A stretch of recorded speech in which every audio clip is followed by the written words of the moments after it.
Մեկ հոգու Նիկոլ Փաշինյանը չի սկսել այդ ամեն ինչը, սկսել է ամբողջությամբ երկրորդ նախագահի այդ 4 հոգանոց թիմը,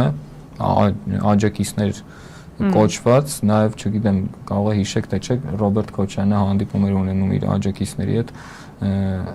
խոսքի մեջ աջակից բառը չկարողանալով ասել աջարակիցներ, այդ բառը դաջվել է իրենց վրա այդ աջարակիցները, այդ 4-5 հոգին ամեն օր ստեր հերյուրանքներ, չգիտեմ,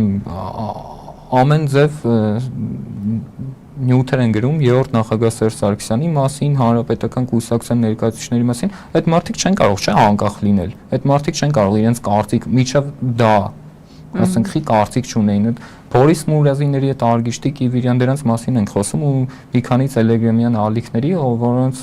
պատասխանատուները բացայի ձևով հայտարարում են, որ այդ կայքերը իրենցն են ու ինչ որ նորություն չի։ Այդ մարդիկ ամեն օր այդ նյութերը գրում են, այսինքն ինչ որ հրահանգ ունեն երկրորդ նախագահից, ինչ որ գումար են ստանում կամ չգիտեմ, ինչ որ մի բան ստանում են, չէ՞, այդ մարդիկ նոր չորոշեցին, որ պետք է երրորդ նախագահի ու հանրապետական կուսակցության դեմ գրել։ Այսինքն իրանցից է սկսել, երկրորդ նախագահից է սկսել այդ տարանջատում օպերացիան ընդդիմության մեջ, մինչև դա բոլորդ էլ տեսել եք դիմադրություն շարժում մնացած բոլոր շարժումներին հանրապետական կուսակցությունը, թե երկրորդ նախագահի թիմը ամբողջությամբ պայքարել են մի